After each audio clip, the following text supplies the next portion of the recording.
عامی میں اور ایک ولی میں کیا فرق ہوتا ہے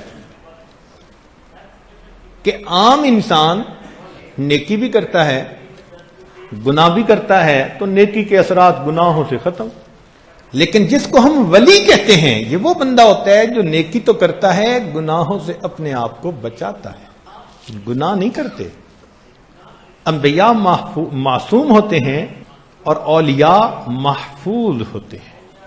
امام ربانی مجد لسانی رحمت اللہ علیہ نے اپنے مکتوبات میں لکھا، اس امت میں ایسی پاکیزہ ہستیاں گزری ہیں کہ ان کے گناہ لکھنے والے فرشتے کو 20 سال تک کوئی گناہ لکھنے کا موقع نہیں ملا۔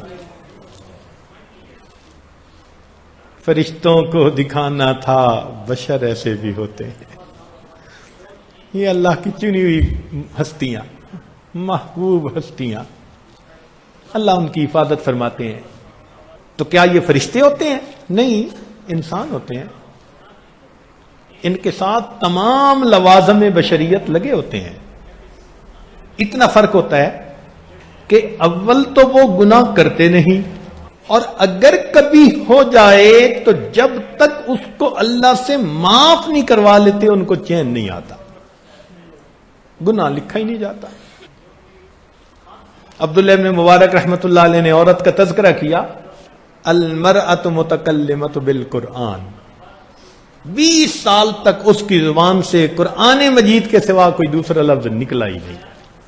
اب جب ایسے لوگ قیامت کے دن اللہ کے سامنے کھڑے ہوں گے کہ 20 سال قرآن کے سوا کوئی لفظ زبان سے نہیں نکلا، اور پھر ہم بھی کھڑے ہوں گے کہ زبان سے پتہ نہیں دن میں کیا کیا بےہودہ گوئی کرتے رہے، اللہ کو کیا جواب دیں گے؟ حاتم اصم رحمت اللہ علیہ کے بارے میں لکھا ہے، پیشی ہوئی تو وہ فرماتے ہیں کہ میں گھبرا گیا، تو رب کریم نے فرمایا حاتم تو گھبرا رہا ہے، تیرا ایسا نام اعمال ہمارے پاس آ رہا ہے کہ اس میں کوئی ایک بھی گناہ درج نہیں آتا۔ اللہ اکبر کبیرہ۔ حضرت مولانا احمد لاہوری رحمت اللہ علیہ خواب میں کسی کو نظر آئے، اس نے پوچھا حضرت کیا بنا؟ فرمایا اللہ کے حضور پیشی ہوئی تو پوچھا کہ احمد علی تو اتنا کیوں ڈرتا تھا؟ وہ بہت کثیر البکا تھے، بہت بات بات پہ آنسو ٹپ ٹپ گرنے شروع ہو جاتے تھے، ہر وقت آنسو ٹپکتے رہتے تھے، خوف گریا اتنا غالب ہوتا تھا۔ تو فرمانے لگے کہ اللہ کے حضور پیشی ہوئی، فرمایا احمد علی تو اتنا کیوں ڈرتا تھا؟ تو فرمانے لگے کہ میں تو اور ڈر گیا کہ مجھ سے تو پوچھ گچھ شروع ہو گئی، اور منو کی شفل حساب فقد عذبا، تو میری تو تفتیش شروع ہو گئی۔ کہنے لگے جیسے ہی پوچھا گیا میں گھبرا گیا۔ فرمایا تو کیوں ڈر رہا ہے؟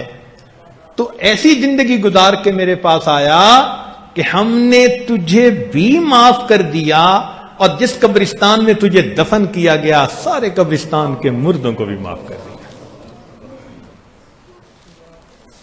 یہ اللہ کے وہ مقبول بندے ہوتے ہیں جو گناہوں سے بچتے ہیں۔ اس لیے نبی علیہ الصلوۃ والسلام نے ارشاد فرمایا اتق المحارم تکن اعبد الناس، کہ گناہوں سے بچو تم سب سے زیادہ بڑے عبادت گزار بن جاؤ گے۔ لمبی چوڑی نفلیں، تسبیحات، ان کا اتنا فائدہ نہیں ہوتا جتنا گناہ سے بچنے کا فائدہ ہوتا ہے۔ اللہ خوش ہوتے ہیں ایک ایک گناہ سے جب بندہ توبہ کرتا ہے۔ میرے بندے نے گناہ سے سچی توبہ کر لی، تو ہم اس پر محنت کریں، دیکھیں کہ ہماری زندگی میں گناہ کہاں کہاں ہے، اور پھر اللہ کے حضور توبہ کریں۔ انسانوں کو ہم دھوکہ دے سکتے ہیں، رب پروردگار کو ہم دھوکہ نہیں دے سکتے، وہ سینوں کے بھید جاننے والا ہے، اور معاملہ ہمارا اس کے ساتھ ہے۔ قیامت کے دن پیشی اس کے سامنے ہے، کسی بندے کے سامنے نہیں ہے۔ اس لیے ہمیں اپنے گناہوں سے توبہ کرنی چاہیے، ایک ایک گناہ سے توبہ۔ یوں سمجھیں کہ یہ نجاست ہے جو میرے جسم پر لگی ہوئی ہے، جہاں جہاں نجاست لگی ہے مجھے اس کو صاف کرنا ہے، توبہ کے ذریعے مجھے اس سے نجات پانی ہے، تاکہ میرا جسم گناہوں کی نجاست سے پاک ہو جائے. غسل توبہ کر لیجئے تاکہ جسم اس گناہوں کی نجاست سے پاک صاف ہو جائے. پھر دیکھنا مصلی پہ قدم رکھیں کیا مزہ آتا ہے نماز میں. بھئی کیسے مزہ آئے نماز میں؟ دل پہ گناہ کا اثر، آنکھوں پہ گناہ کا اثر، زبان پہ گناہ کا اثر، اور کھڑے اللہ کے حضور ہوتے ہیں. تو نماز کی لذت تو نہیں نا مل سکتی. یہ ایسا ہی ہے جیسے کسی آدمی کو نزلہ زکام ہو تو اس کو خوشبو کا احساس نہیں ہوتا. جناب یہ عنبر ہے، یہ کیا پتا. جناب یہ کستوری ہے، کیا پتا. کیوں پتا نہیں چلتا؟ گناہوں کا نزلہ زکام. انہوں نے وہ سونگنے والا سسٹم ہی بند کر دیا. اسی طرح گناہوں کی وجہ سے انسان کے جسم میں جو دل ہے، جو نماز کی لذت پاتا ہے، تلاوت کی لذت پاتا ہے، اس کے سسٹم کو ہی بند کر دے. کھڑے ہوتے ہیں. تو ہمیں چاہیے کہ ہم اپنے جسم کو ظاہری نجاست سے بھی پاک کریں اور حکمی نجاست سے بھی پاک کریں. گناہوں کی نجاست سے بھی توبہ کے ذریعے اپنے آپ کو پاک کر لیں.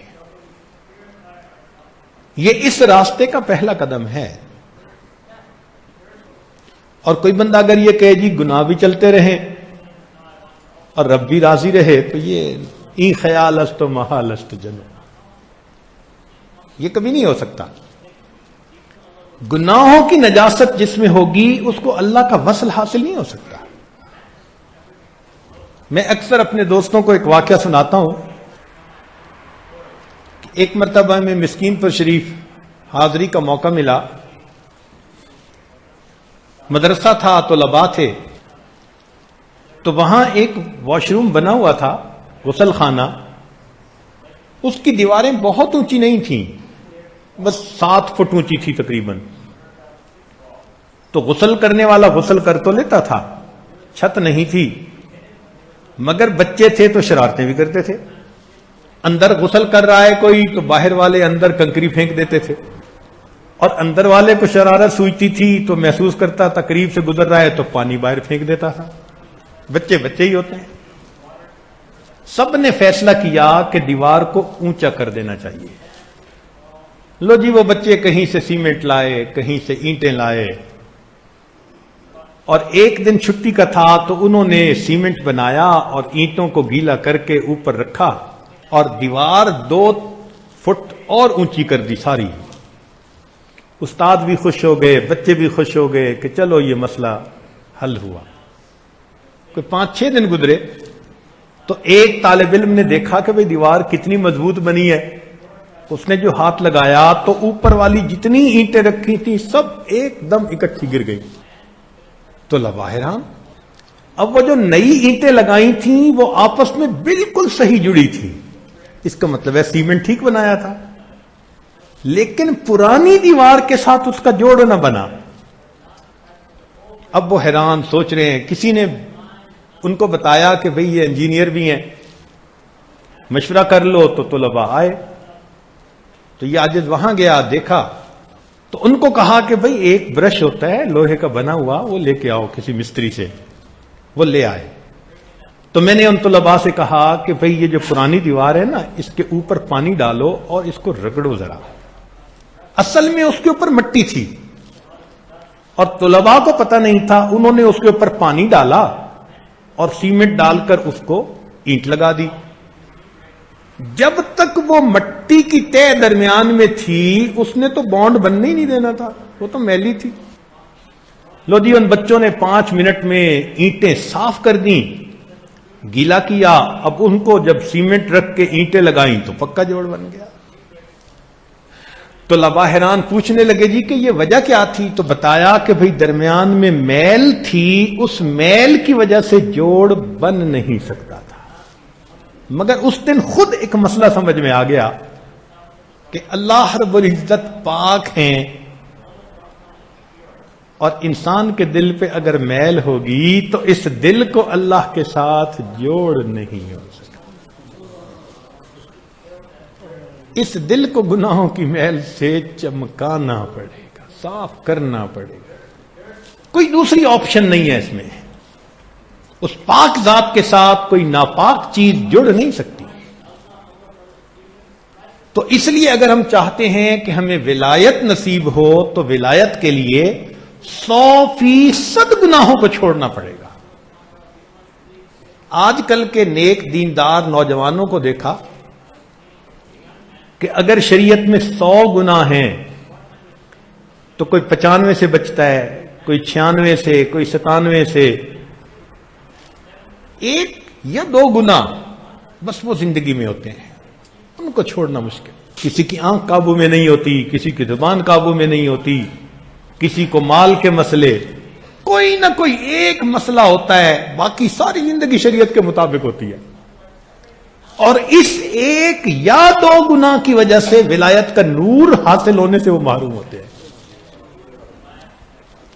حسرت ہے اس مسافر مضطر کے حال پر جو تھک کے رہ گیا ہو منزل کے سامنے. اتنے گناہ چھوڑ دیے، 1-2 قدم باقی تھے، تھک کے بیٹھ گئے. تو بھئی ہمیں ہمت سے کام لینا چاہیے.